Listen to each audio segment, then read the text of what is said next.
مساء الفل عليكم. معلش بنعتذر ما قدرناش نعمل لايف النهارده، بس راجعين بفيديو هنتكلم فيه في حاجات كتيرة جدا. اي طبعا. بقالنا فترة ما اتكلمناش معاكم وعايزين نفضفض بقى ونتكلم كتير، وعندنا مواضيع كتير جدا فوتناها ده ومواضيع كتيرة حقيقي. جدا محتاجين نتكلم دلعنا فيها. قوي احنا الفترة اللي فاتت وصلنا. معلش عايزين نعتذر لكم اه بس للأمانة ونخش برضه في الموضوع. أول حاجة نبدأ بيها برضه إن البنا الراجل الطاهر ده قال لنا ما مهم. تنسوش في حلقة متعة الإيجيبشن ليج قال لنا إيه؟ أنا حاسس إن كولر رامي وسام على العش بيختبره دي حقيقة، دي ولفت حقيقة. الأيام كان ومصطفى ساعتها العش بقى الكلام، في قائمة المباراة بتاعتنا. كان الكلام على محمد إسماعيل ده حقيقي. ده حقيقي. أنا كنت مستبعد العش لو تفتكر ساعتها أنا قلت لك صعب. بس ما هو كنتش لاعب مميز بصراحة يعني. لعيب بغض ممتاز. النظر عن اللي زد بيعمله في الصفقة والطريقة المكايدة الغريبة دي مش عجباني، باشا بس هو لاعب انت يستاهل. السبب في اللي انت فيه. اه لا تلومن الا نفسك. دي حقيقة. بس فدي الخلاصة.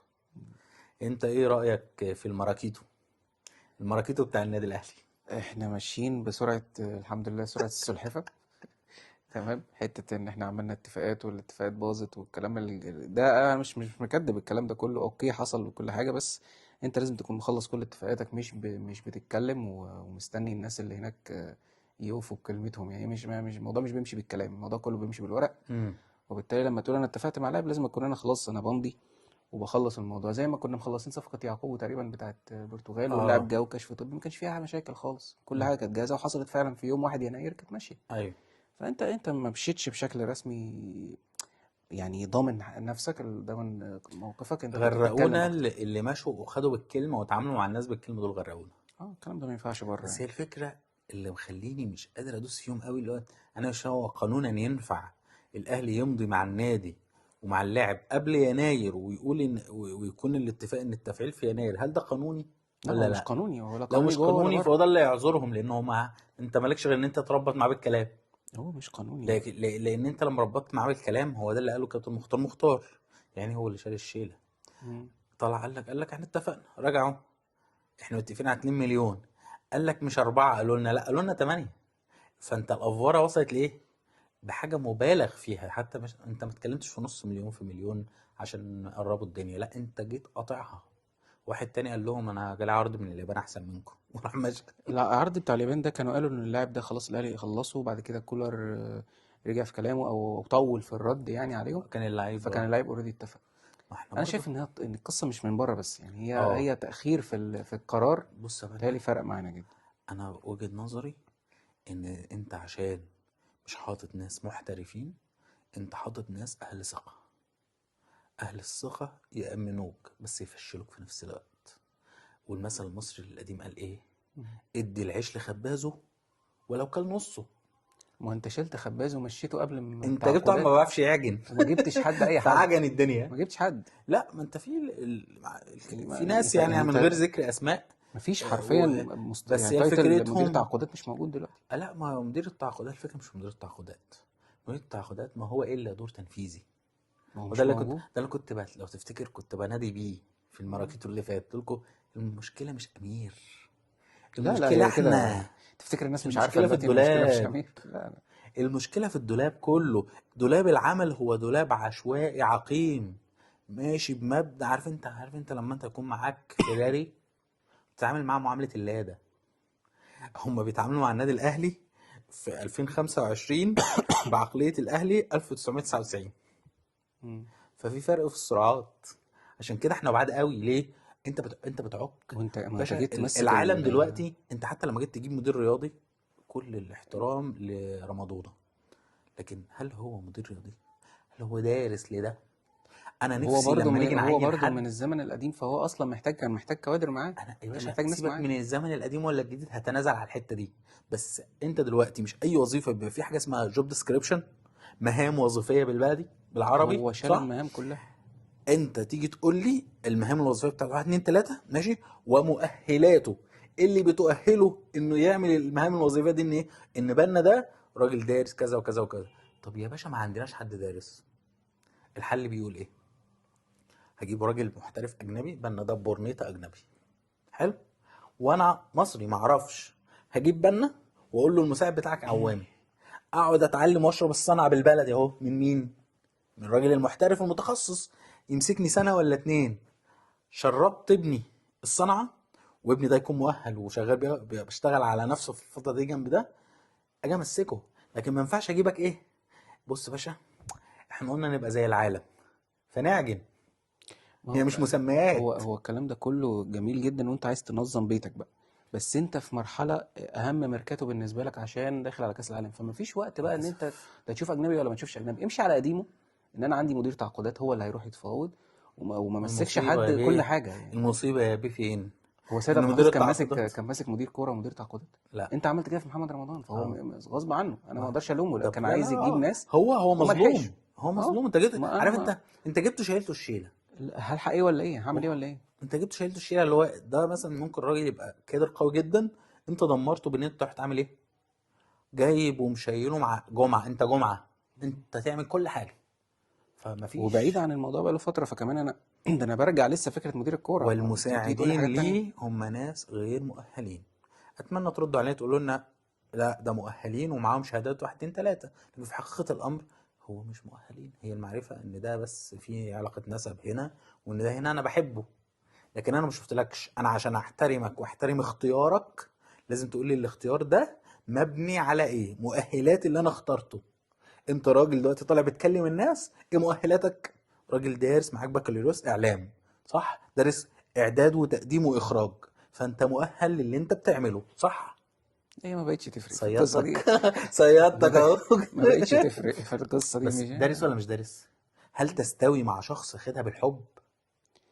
ما احنا ماشيين ما بالحب دلوقتي. بغض النظر. الاهلي ماشي بمبدئين، الحب بالحب وعبله واديله، طيب، صح؟ هو ده اللي احنا ماشيين فيه. يعني دي المشاكل اللي خلتنا نوصل لحد المرحلة دي، وإن إحنا يعني بنخلص دلوقتي في آخر يناير الصفقات بدل ما كنا نبقى بادئين يناير وإحنا المشكله جاهزين. بس خلينا نليسها ونقول خلاص المرحلة دي عدت الحمد لله، بدأت تندع اه، وصفقتين أهو حصلوا. الحمد لله. أنت رأيك فيهم إيه الأول؟ يعني غير إحنا شهريار اتكلمنا ممتاز. جر- ما مش عارف اقول اسمه، فشهريار.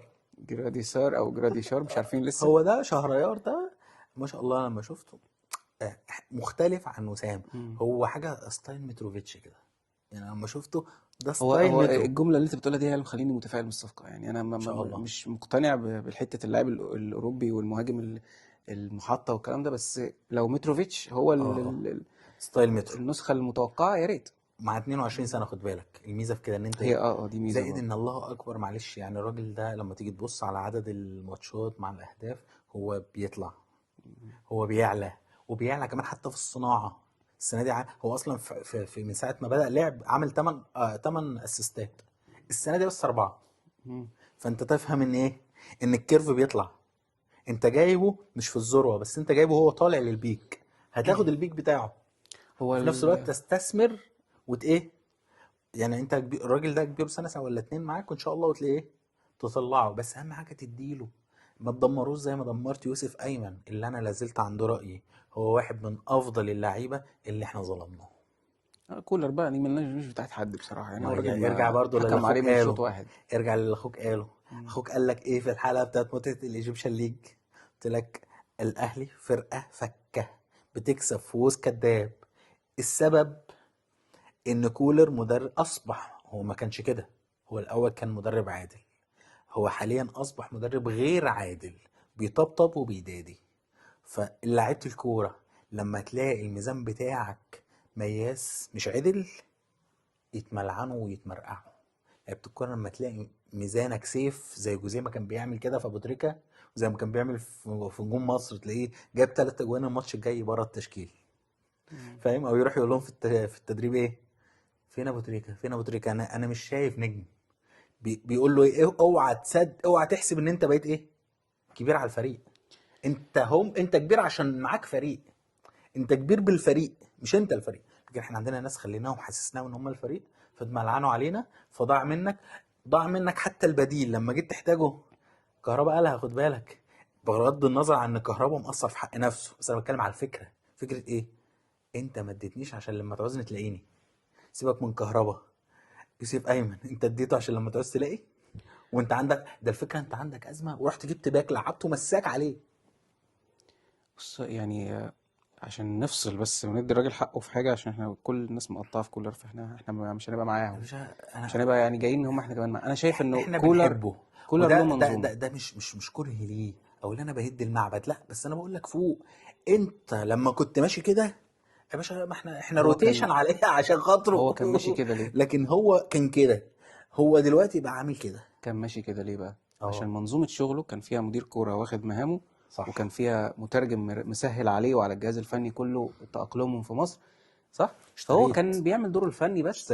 اشتريت انت عملت غلطتين معاه، اه، حسسته ان هو كل حاجه وهو مش قد ان يبقى كل حاجه. وخدت منه كل حاجه. بس فاهم؟ الله ينور عليك. فجوزيه ما كانش محتاج القصة دي، وفي فرق لا مرحلة، وكان معاه، كان معاه مرحلة حسام لو البدري تفتكر مدير كوره ورزل. يعني. كان بيعرف يكشم وبيعرف يشد. سيد عبد فقد الحفيظ كان نفس الفكره. فقد الكابتن ثابت البطل الله يرحمه في وسط الله يرحمه. بعد أول موسم، الله يرحمه طبعا. وجابوا حسام البدري كمل خد المهام والدنيا مشيت، وداس لان هو وداس. كشخص هو قادر يدير المنظومه بالشكل صح ده، يعني صح مش محتاج التفاصيل دي كلها. صح. لكن كولر راجل فني، فتأثر بكل الكلام ده، وصعب الفكره انك تاخد حد منه من غير مبرر تقول له ده للامانه. مشي ده مشي ده مشي، وتجيب له ناس كمان هو مش عارف يرتاح معاها ويتعامل معاها في الشغل، او تغير فيهم كمان كل سنه. صح ده حقيقي، انا فهو معاك. هو انا اتأثر. معاك ان هو عنده جانب، والاداره عندها الجانب الاكبر. ليه؟ هي ماشيه حلو وبتجيب بطولات، تلعب فيها ليه؟ بالظبط، بالظبط. انت هي ماشيه عدل. هي ماشيه بالشكل ده، ما كانتش محتاجه تغيير. عايز تغير غير كله بقى، شيل الله ينور الراجل، هات الشخص يا يشتغل باشا. لوحده وهو. وليه تغير وهي ماشيه عدل؟ هي ماشيه دي ما مظبوطه. كانتش مفهومه الصراحه. هي فاهم، فانت ليه عكيت؟ فهو للاسف ده نتيجه الايه، العك، ومشكله في وقت خطير. انا عندي قناعه برضو يعني غير ده، ان الفرقه محتاجه احلال وتجديد. انا مقتنع ان الاهلي محتاج 8 صفقات. برضه ده هيحصل على الصيف ما اعتقدش. انت كان دلوقتي المفروض الصيف اللي فات يحصل. انت دلوقتي كان بترمم. كان المفروض الصيف اللي فات يحصل، فانت اللي زنقت نفسك ان بقى ايه. ما انت كنت شايف نفسك وما زلت يعني للاسف شايفين حته ان احنا ناجحين وعاملين مواسم وعاملين، ولسه عايش على الماضي للاسف. تحس نفس مصير مانشستر سيتي، نفس غباء مانشستر سيتي. برضه جوارديولا قال لهم ايه، بس مش السيتي عايز حد. دخل الميركاتو، لا ما عارف هيعمل ايه، كشاتك، عارف عايز ايه. صفقاتك، ولع الدنيا. ده الفرق، ده بس الفرق. خد بالك هم عملوا زينا النهارده. احنا كده مانشستر يونايتد دخلوا مش سيتي. المدافع والوينج اللي جابوه مرموش ابننا، ودخلوا المدافع بس يعني قريت ان المدافع لبسهم جون. لا بس ده ربنا انا يستر. مش مع حته دايما ان المدافع الجديد ينزل بصراحه، انا مع حته المهاجم وجزء لا المجازفه العش قدام. غير، العش ده دوري هو واخد عليه. نفس اللغه مفيش اختلاف، لكن اللعيب التاني برضه هو لغه مختلفه، اجواء مختلفه، دوري مختلف. مم. عشان برضه نبقى منصفين. بس يعني ان شاء الله ما بس نبقاش زيهم في مجازفة الحته أقل، دي. مجازفة أقل لما تطلع بلعيب قدام مش اه هيضرك صح. ده المدافع غلطة واحدة بجون يعني. يعني بيشيل الشيل المدافع والجون يا عيني، بالظبط، دول اكتر ناس بيشيلوا قبح. ما ينزلوش في ماتش. وبعدين تشيلسي مش نازل برضه قدام فرقة حنينة يعني. صح. لا لا فريق مم. قوي. طيب عندك حاجه في المراكيتو؟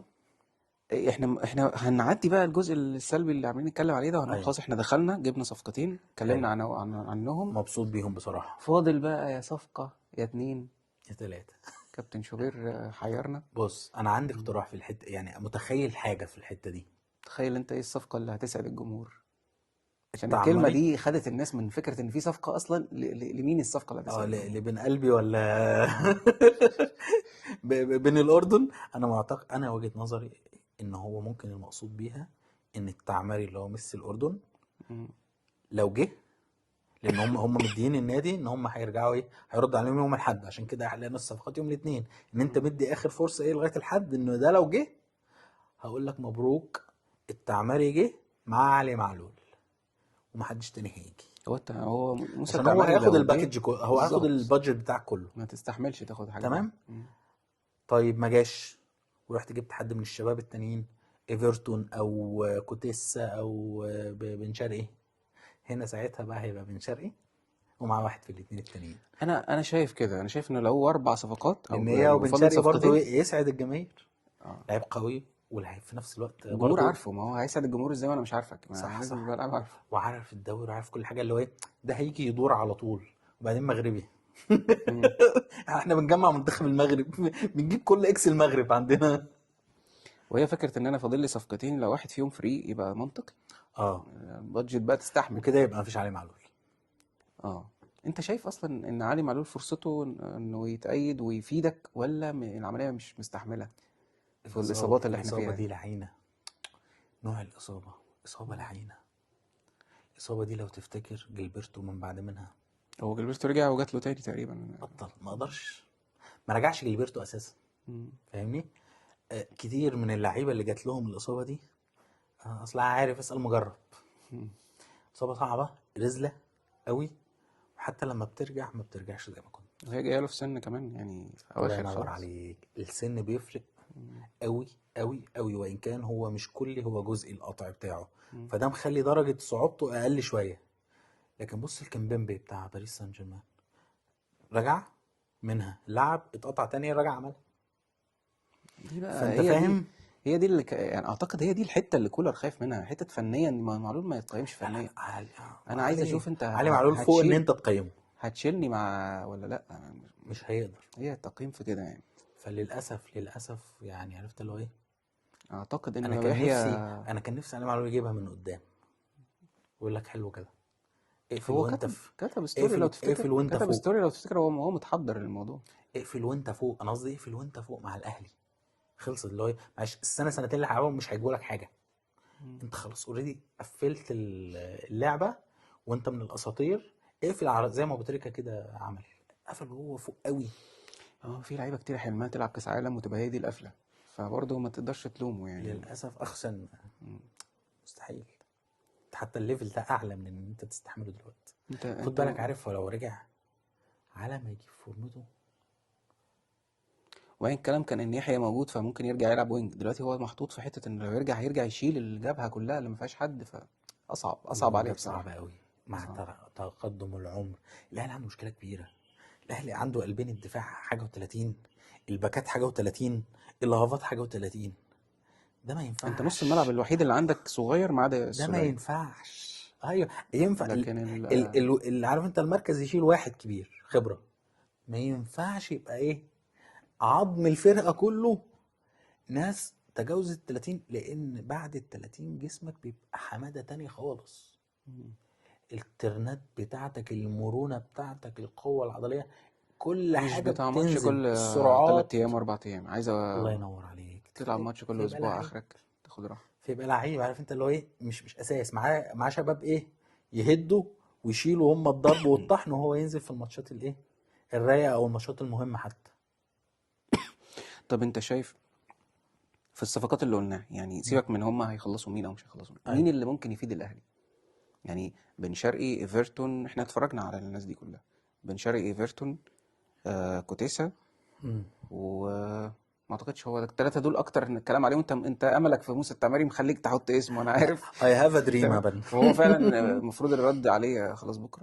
انا ده حلم. آه. عارف انت اللي هو خلص كده كده، انا جبرت كده، انا اشتريت وسامحتك خلاص، سامحتك. هو التعماري يشيل فرقه، بس الثلاثه دول بقى، لان خلينا على ارض الواقع، الثلاثه دول مم. يجي منهم واحد لا يشيل ولا لازم لا لا اتنين لا، يجي؟ اتنين. ما فيش واحد يجي. اتنين ما ينفعش تعملها. انا بقول لك عشان عارف انت اللي هو ايه، حمله. مم. حمله ده لما تحطه مع وسام قله ادب وسفاله. فاهم؟ يعني هتشوف كوره وتحط معاهم جراديسار ده، عارف انت شهريار ده عارف انت يضرب ويترس، والاتنين دول يعملوا بلاوي.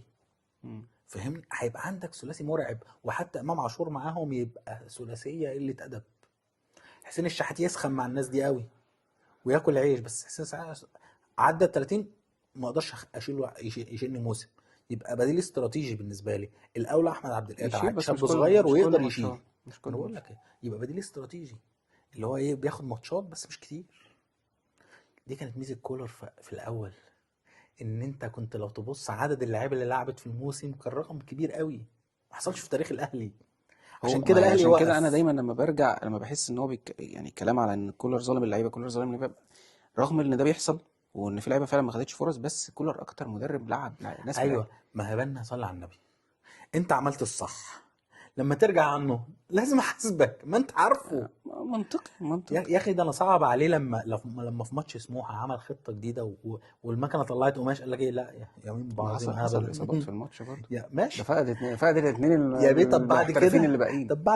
ما انت كان عندك برضو تعملها ما وعندك عندكش اللعيبه، تدورها. ما عندكش لعيبه. لا عندك هو عشان شباب، مش ما مش يوسف مقتنع ايمن بقى. عندك كنت نزلت وجربته في ما حاجه هي زي دي دي يمكن. مشكله.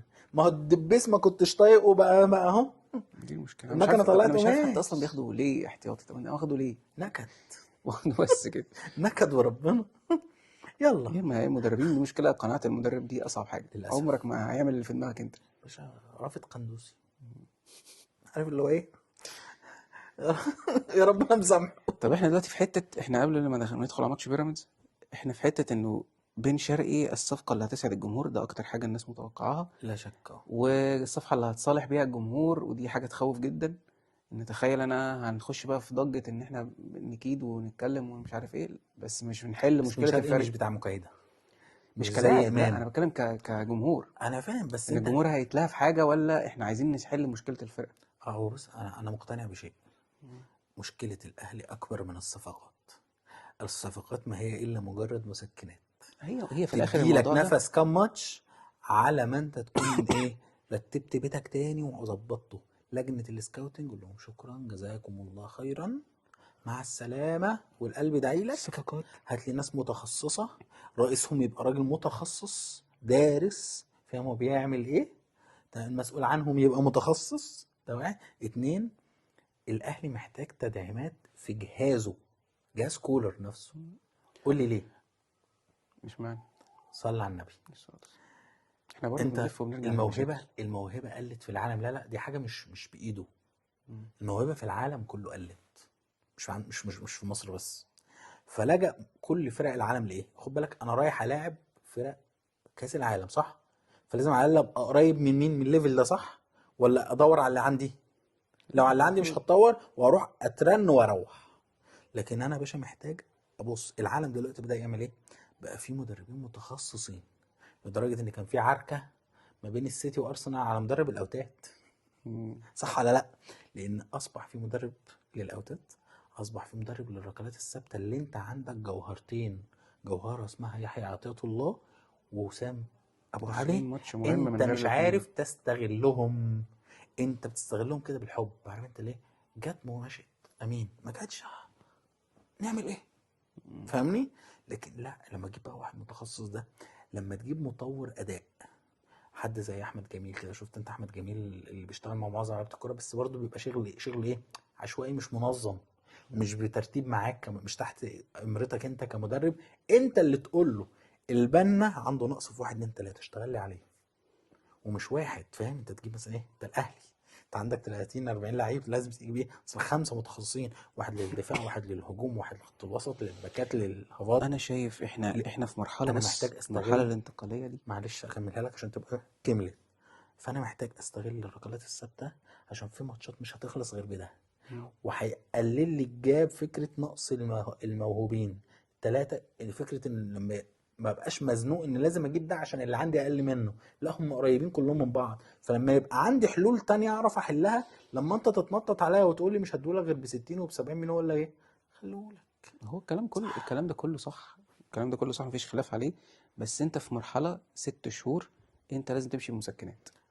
ما ينفعش تمشي جميل، لو جم بالكلام دلوقتي ايه ده. المشكله؟ ما مش هيعملوا كده. انا مش مختلف معاك. يجيبوا.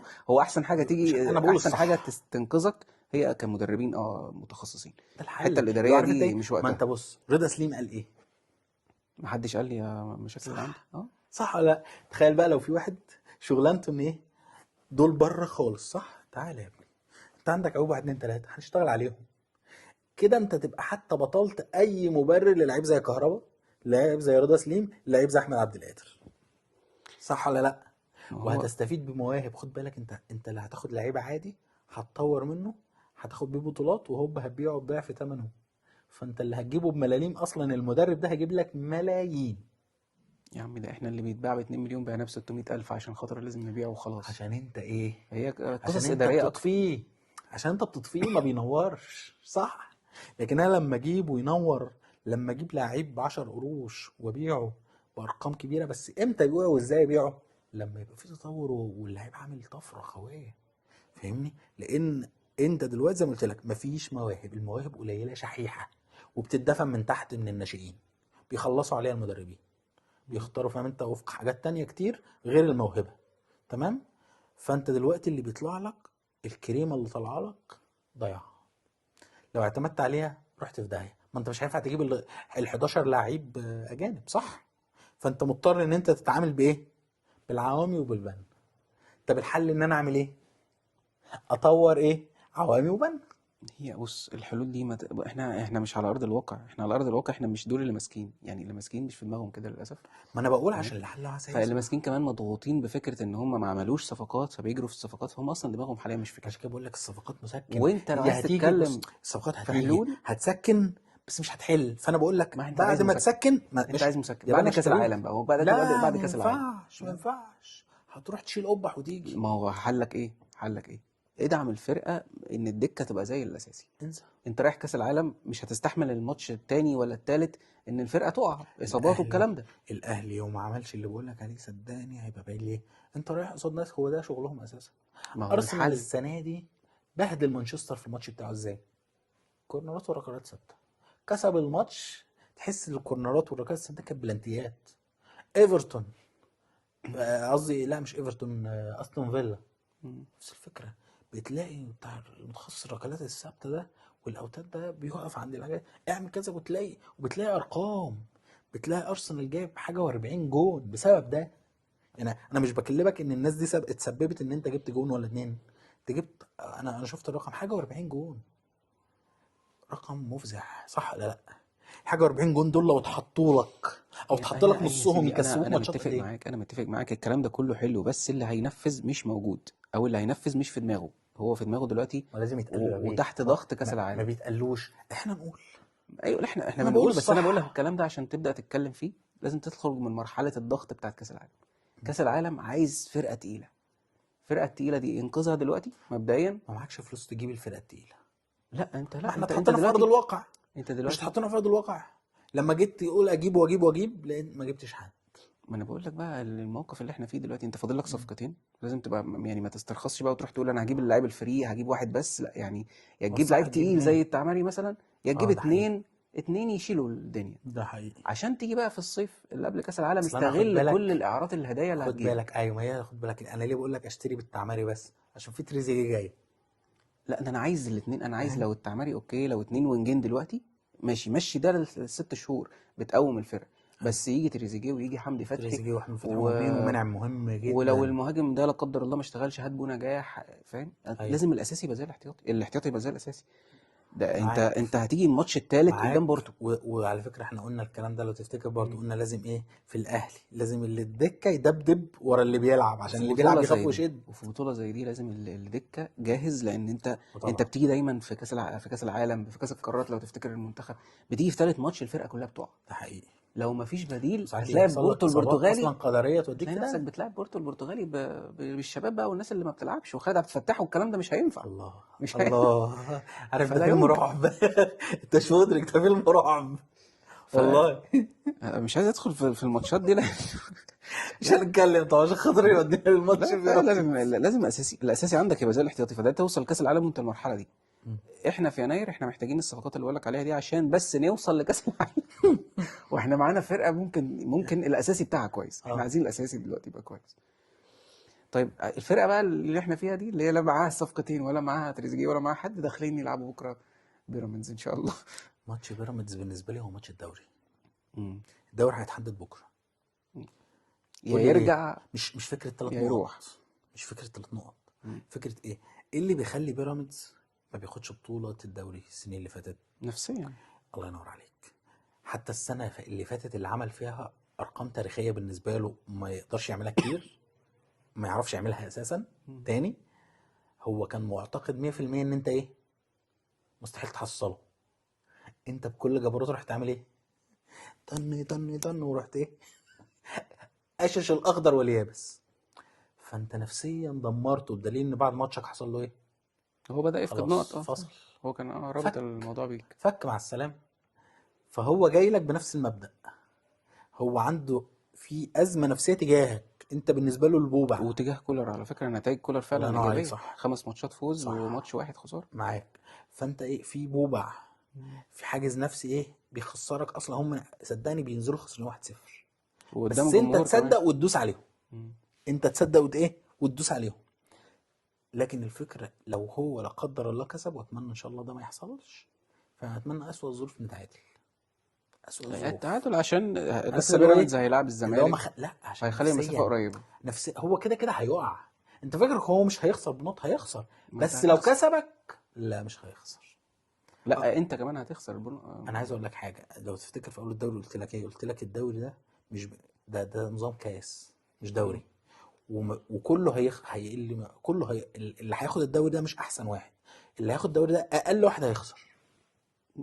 اقل واحد هيقع فعلا. فاهمني؟ اللي هو احسن الوحشين. انا عاجبني النظام ده يعني بالمناسبه يعني، واتمناه ده دايما. هيتكرر تاني الموسم الجاي. مسخن الدنيا.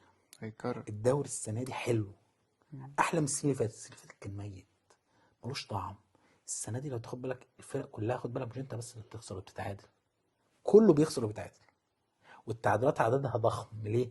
كله ميت على النقطه، كله ميت على الثلاثه بوند. كان الدور الاول كله بيريح ويرجع الدور التاني، الله ينور دلوقتي مفيش عليك. فرصة. وبص على الجدول، 3 نقط يودوك، 3 نقط يخسفوا بك الارض. ليه؟ كل الدوري عامل ايه؟ فانت لو انت بكره، وان كان انا على غير كل اللي انا قلته ده، انا متفائل، لان الماتش ده اللعيبه هتلعب غصب عنها، عشان اللعيبه كتير عارفه ان هي بعد الماتش ده ال- على رأي سعد سمير لما قال لهم احنا لو اتغلبنا ماتش نهائي القرن هنتمرن اونلاين. في لعيبه الكوره من الفريق ده هتتمرن اونلاين بعد كده. هو اخر ماتش الناس ممكن تستحملهم فيه يعني، فوتنا لكم مثلا بقى ماتشات. تأهلتوا وخسرتوا من اورلاندو ماشي، عدت من فاركو، لا خلاص بقى يعني، ده ماتش اللي هو بيراميدز يفرق 4 نقط يبقى احنا كل سنه وأنت طيب. هنستلمكم انتوا. يعني انا متأكد ان اللعيبه هتطلع اللي عندها، اه بس الطريقه اللي انت تواجههم بيها بقى، بما ان برضو سكواد بيراميدز السنه دي يعني برضو هو عشان يتغلب على الجانب اللي احنا عمالين حدوته نتكلم عليه ده، هو جايب بديل تاني وتالت عشان باشا، اللي مش في عملوا غرف يومه. الملابس عندهم ممكن يلعبها زي الزين. اللي مش في يومه هجيب التاني، واللي مش في بقول يومه لك اوباما بينزل، اه اوباما بقى دك، بينزل الدقيقه 97 مش لاقيين ايوه له مكان. يا راجل، عبد الرحمن مجدي دك. عبد الرحمن مجدي انت مش لاقي مكان اصلا. انت متخيل الجحدان صديق وصل لفين؟ اوجولا بينزل اه يستغل والله المساحات. عشان فاهم اصلك الاساسي ابراهيم عادل، ما انت الاساسي بتاع منتخب مصر يا فاهم، الاساسي بتاعه مش قليل فاهم. وفي رمضان صبحي ومصطفى فتحي ف... وعلي خان وناس كتير قوي ساعات. فهم فعلا احنا استغربنا في اول الموسم، انتوا ليه بتجيبوا ناس وعندكم في الاماكن دي افترى. واحد واثنين. هم هي شايفين كده ان اللاعب هم ده مش صح، ممكن مش مركز عشان يحترف، هم اللاعب ده عنده خططوا مشاكل. صح، هم خططوا صح. نكتر بقى. لا هم خططوا صح. بعدين اللعيب بيسخن لعيب. بص يا باشا، اللعيب دايما علاج اللعيب المصري بالذات، حط له واحد ورا منه يدبدب يقرفه. انا مش شايفها كده مع بيراميدز عشان ما عندهمش جمهور، وعشان هم برضو تفكيرهم انا قلت مش لك فرقه اه. تنافسيه، هو الفكره انا مش فرقه بطل، بس هم بيحلوها بايه؟ بحته انت لو انا جايب لاعب ومتالق جدا، بس بيجي لي بقى انا هنا بيفكر في الفلوس، ولا بيفكر في الاحتراف، ولا مش مركز، ما عندوش طموح، ما ايوه عندوش مش عارف ايه، طب التاني هينزل، صح. التاني مش طب التالت هينزل. فهم دلوقتي يعني مش هنفقد نقط بقى يعني، هنجيب ده حقيقي. هنخلصها. وبعدين هو السنه دي عندهم امل كبير، الاهلي والزمالك واعيين، بالظبط. فده افضل موسم ليهم يعرفوا ياخدوا فيه والدوري دوري. الدوري غريب برضه، مش بتاع تضييع نقط او كتير يعني، اللي هو اللي يخطف ويجري، ما في فرصه اللي يخطف ده ويجري. حقيقي. فتواجه بقى الكلام ده ازاي ككولر، وتواجهه كلعيبه هتطلع اللي عندها، لكن ككولر هتقابله ازاي؟ انت ايه يور اوبينيون ايه؟ انا شايف انه خد كولر بالك من اللغات. مش عارف هم بقالنا قد ايه. من اللغات بقول لك، اه. صارف ومكلف. كنت باخد ده كورس انجليزي، كانت بتقول لنا تف في البيئه. آه، كولر كان عامل حساب لبيراميدز في اول ماتش خالص لما قابلهم من سنتين، كان عامل لهم حساب، كان واقف في نص ملعبه قافل صح الدنيا وميه ونور، وكسبهم 3-0، صح. اكتر ماتش سجل فيه اهداف وما خلاهمش جابوا حاجه. انا مقتنع معاك ان دي اه. افضل طريقه ان انت تكسب بيراميدز بكره. فهي لازم ينزل بطريقة لا انت فريق فايق، وانا فريق حالتي البدنية يمكن اكتر كمان، ايوه والنفسية مش احسن حاجة، فانا اقفلك الملعب. معاك اشتريت. اللي هو فاكر انت كنت بتقول ايه؟ تستطيع الاخرين تنكد. انا مش هلعب، انت مش هتلعب اه يعني. لما تساعد نفسك فنكد على الاخرين. بالظبط. انت محتاج تلعب على التحولات الهجومية، ممكن تضغط في الاول شوية بس كده، لو عرفت تخطف جون ممكن اه تلعب على التسديد من بعيد على كور ثابتة، وان كان مفيش حد يلعب ثابتة اصلا. دي مصيبة يعني. بس تلعب على الجانب ده، وتستغل ان في نقطة ضعف في بيراميدز، هي الاثنين قلب الدفاع. الدفاع والجون هم اقل حاجة هم ضايعين. قلب الدفاع الاثنين. والباكات خد بالك، على قد ما هم اقوياء هجوميا هم نقطه ضعف دفاعيا. لو محمد حمدي محمد الشيبي مش حمدي قادر اقول وكذلك لك قوي الشيبي. يعني. لا الشيبي الايجو مم. نقطه ضعفه هنا، انه بيبدا حلو قوي حلو قوي، فبياخد ثقه فبيتعالى، فاهم، بيحس ان هو اجمد من اللي قدامه، فبيبدا يعمل ايه زي الماتش اللي فات كده الكعب والحاجات دي، فتبقى هنا نقطه فوق، فاهم، هي هنا بقى نقطه ضعف انك ايه بس تديله. لا، هيبقى في الكوره بطبيعتها كده صدقني، اول ما تعمل لها كده وتشم نفسك على تديك على دي دماغك. حقيقة. بس هو كان متأثر بحوار الشحات المرة دي، نزل بعيدا عن القصة دي خلاص، هيركز كورة ماشي، ما انا أكتر. بقول لك هو طبيعه لعبه اساسا راجل هجوميا ممتاز، مفتاح مم. لعب عظيم، كروساته الله اكبر، تمام، لكن هو نقطه دفاعه هي نقطه الضعف عنده دفاعيا، ومش نقطه ضعف ان هو ما بيعرفش يدافع، لا هو خد بالك بيعمل تغطيه عكسيه وصعب يترقص ورزل وكل حاجه، لكن مشكلته الايجو، مم. الانا، لما بيشم نفسه في الماتش بيتعالى على الايه، على المنافس، هنا بتبقى نقطه ايه. بس بيراميدز عنده اتنين يعني، مهند لاشين ولاتي توريه، دول يغطوا اي باكات. هي اللي الله اكبر هتفضل عليهم. مشكلتك في القلوب الدفاع، ما هو مشكلتهم هم انا قلوب الدفاع، فانت محتاج التحولات في كده. امام عاشور ايوه. لو اتمنى ما يبقاش مهاجم، مم. يا وينج يا تمانية، عشان يستغل حتة البطء الدفاعي. انت شايف مين لكن يلعب باك شمال؟ باك شمال، اللي انا شايفه عمره ما ما- هو الدبيس، هو ما فيش اصل في حد حتى تاني. توقف على اللي انت قلته، امام يلعب وينج ولا نص بناء على ايه؟ لو لعب الدبيس وينج وحسين وينج يبقى وش امام ايه، نص، تمام، لكن لو لعب الدبيس باك يبقى وش امام وينج. هو لو لعب جرادي سار ده مهاجم، اه. يبقى وش امام هيبقى وينج، امم. هيبقى امام والشحات. ايوه. وساعتها الدبيس هيبقى قاعد دكه اصلا، وعمر كمال باك شمال، وده الطبيعي. والامر الواقع ربنا يستر، خير عبد الفتاح ما يبقاش باك يمين يعني، ان شاء الله يعني هيبقى باك يمين. لكن انا ازمتي في نص الملعب، انت هتقابل بلاتي توريه ومهند لاشين هما في حالتهم، وانت ما عندكش غير مروان عطيه اللي هو اصلا شبه يعني مش جاهز بيلعب بسبب الاصابه، مصاب اساسا. واللي جنبه دماغه في حته تانية خلاص مش دلوقتي، اكرم معاك مش معاك. مسافر. فانت هتلعب مين؟ نص صح ان ملعبك انت ما مع مروان تلعبش مين اكرم، هيلعب؟ صح انت ما تلعبش اكرم، صح ان انت تلعب بلعيبه كوره، تلعب بكريم ندفد، لعب كوره في نفس الوقت، انا شايف كريم ندفد فعلا مع مميز اخر مروان ماتشين، فايق الراجل اكتر. الراجل نازل اه، بيموت نفسه. هيكسر انا عايز اللعيب الدنيا اللي يعمل شويه. كده، مم. تمام، او السوليه ابو ليلى بتاع الماتشات دي. سولية تالت بقى. السوليه هو بتاع الحاجات دي، لا انا وجهه نظري ان العب بامام اصلا 8 مم. مع السوليه او كريم ندفد.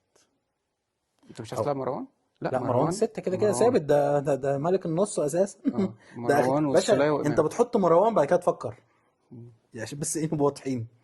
هو مروان والسولية وامام يعني مروان نفسيا. 6 لوحده، مروان 6 لوحده، قدامه امام والسوليه، ليه؟ عشان لعيبه الكوره يخلوك تمسك كوره كتير، مم. تقرفهم بيها، وفي نفس الوقت لعيب الكوره برضو خد وان واحد بالك بينقلك برضو، في بيعمل عوامل لك نفسيه، التحول. لو في عوامل نفسيه في الكوره، يعني كان كالوشا طلع في اون تايم فبيقول لك، فبيسالوه يعني الشناوي ولا شوبير، قال له لا الشناوي ليه هيبه، مم. ده حقيقي في الكوره اقسم بالله، ده فعلا، قال له ليه هيبه، قال انا بقول له اوفا ما شطهاش ليه، قال له لما طلع رعبني.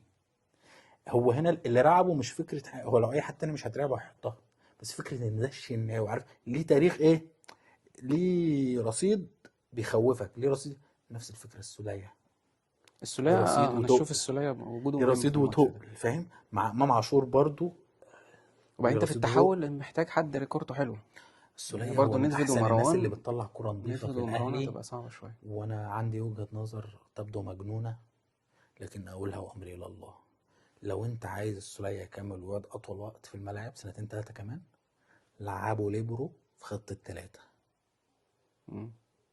حط معاه اتنين فاهم مدافعين مدربين وهو معلم ليبرو، كده كده هيطلع كستة تاني يسند مع مروان او مع الستة بتاعك، وهيطلع لك كرة نظيفة من تحت، اللي انت عندك مشكلة اصلا في ايه، في تطلع الكورة، وفي اه. نفس الوقت ان هو مش ايه مش شايل الدفاع اساسا، الليبرو ما بيبقاش فاهم، مش هو المين في الدفاع اللي بيهرسه وبيضربه الاثنين، وهيبقى اسمك بتلعب بثلاثة مأمن اجنحتك طير.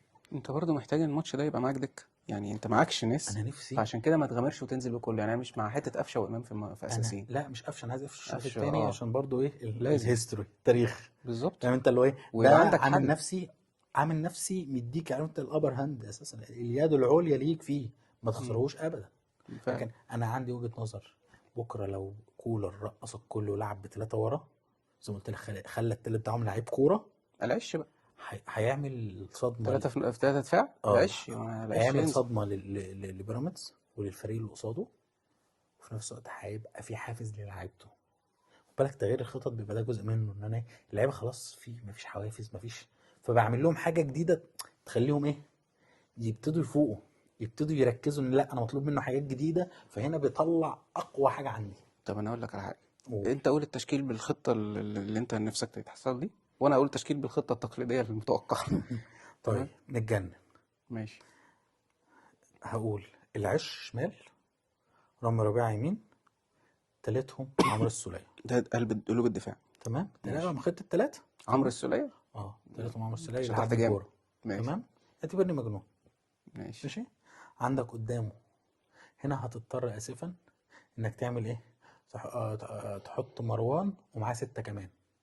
يبقى ندفد الوحيد اللي فايق تمام، معاه دلوقتي. الله ينور عليك، هيبقوا ايه ستتين، او كوكا لو الشد ده راح. تمام، مم. فاتنين ستة يشيلوا ايه مع التلاتة، يبقى انت عندك خمسة كده بيأمنوا. مم. فتطلق العنان للايه، للخمسة اللي قدام. مين الوينجين العب بقى يمين او حسين الباكات؟ الشحات او عمر كمال، وانا افضل عمر انت كمال. عندك محمد هاني. لا انا افضل عمر كمال او حسين الشحات. مم. انا عايز حد هنا هجومي، عايز حد بيروح وقلب وبيراس ويخش، فيا الشحات ودي نقطة قوته اساسا، او عمر كمال. تمام. والشمال الدبيس دون منازع ما تفكرش. تمام. تمام، فاضل ثلاثة كده. الله ينور عليك. هنا بقى هعمل ايه، لازم ما فيهاش تفكير، او ليها يا اخي تفكير. لو حسين شحات الهاف الباك قصدي، هتحط عمر كمال وامام عاشور قدامهم جراديسار او شهريار. مم. حلو الكلام. ليه؟ ان عمر اصلا لو تفتكر هداف اصلا في المصري، بيجيب جوان كتير، بيعرف يجيب جوان، رجله طرشه وحلوه على الجون، وبيعمل الزياده جوه. حسين شحات بيطولها وبيزود حاجات بتخسرك كتير. انا عايز واحد هنا ايه، ما وانت يفتيش، عندك مهاجم يلطش. بتاع مهاجم هيدر كمان، انت عايز توصل له، الله ينور عليك. عايز تسلمه. حسين الشحات بقى وكان يدي بشغلاتهم، وكمان عمر هيقدر يعمل سويتش برضو مع حسين، هتبقى ميزه ان الاثنين هيقدروا ايه، يسويتشوا مع بعض، وانت ايه برضو ترازي اللي بيلعب، اللي هو مش عارف مين فيهم باك ومين فيهم ايه، مم. وتخلي ايه الحاج قفشه ايه في الشوط الثاني معايا ورقه رابحه. تمام، اعمل بيه. دي وجهه نظري. طيب انت ايه؟ تخش بقى في الخطة التقليدية المتوقعة، اللي هي تقريبا هي المتوقع انها تحصل، لان كولر ما مش من الناس اللي بتفاجئنا كتير. ايوه. آه الشناوي، احنا نسينا الحارس المرمى بس هو الشناوي. الشناوي. ياسر رامي ربيعة. محمد هاني يمين. عمر كمال شمال. باك شمال. تمام. نص الملعب هيبقى اللي انا اتمناه، عشان نبقى نستغل قفشه، ان احنا مروان، السولية، وندفد، عشان تعرف تقفل عليهم نص الملعب حلو. وما تخنقهم مش بالبلدي يعني. وحش. وتروح قدام حسين الشحات، جريدي يسار، امام عاشور. مم. انا نفسي في تعديله واحده بس ايه هو؟ اعملها، بس مش هتحصل. قول يا عم قول، انت بس اخويا مش انا مش هتحصل، عايز عليك حاجه والله. لان في ماتش زي ده انت محتاج امام 8، فعشان تحصل دي لازم يبقى عمر بيلعبك كمال. كوره. لازم يبقى عمر كمال هو الوينج، مم. ممتاز على فكره وكريم كوينج، الدبيسي صدقني هو عمر احسن كمال بكتير. قوته في الوينج. جدا جدا. الراجل دايما داخل يعني نقطه دايما على قوته الجون، هناك. بيلعب على الجون، فما بعيدوش على الجون. صح. فلو عشان تحط يعني في القايمه دي عشان تحط امام 8، انت محتاج تحط عمر كمال وينج، وما تحطش الدبيس وينج، يعني بتفقد برضو منه كتير، يعني هو مش ايوه. مش هيخلص. فتحط الدبيس باك شمال، وتحط عمر كمال وينج، سواء بقى يمين او شمال مع الشحات، مش مشكله. الدبيس موهبه ورجله نظيفه قوي، مم. رجله نظيفه قوي، بس مش مستغل، وعليه عرضيات تحفه، وحريف اللي هو باك يعرف يروح واحد على واحد، مش لازم يسند على حد. بالظبط بالظبط. انت محتاج ده، بس اديله وعلمه وساعده. ما هو في الماتشات هيجي، وفي ماتشات تحولات هجوميه انت محتاج اللعيب اللي بيتصرف لوحده. صح، عندك هل لديك اقوال اخرى؟ احنا عايزين برضو الناس تقول لنا، احنا ما شاركناش الناس معانا، ايوه. عايزين الناس تقول لنا التشكيل الاقرب لماتش الاهلي، قولوا لنا اللي, برضه. اللي تتوقعه طبعا، مش هقول لك اللي تتمناه، هو راجل انا تمنيت الامنيات، مني ابقى كل عنك. الامنيات تقريبا. اه. احنا عايزين تشكيل متوقع، وتفتكروا ان لو جراديسيار بعد تمرينه واحده، هل هيبقى اساسي كده زي مرموش مع السيتي، مش عارفين عمل ايوه. ايه، ولا لا هنبدا بامام بقى مهاجم، ولا سمير مهاجم، ولا الحاجات اللي حصلت، العك اللي حصل قدام فاركو. سنة اشوف. مم. سنة اشوف. متنسوناش برضو ايه، لايك وشير وكومنت لاخواتك في اللطيف كده منه، ونشوفكم على خير. سلام عليكم.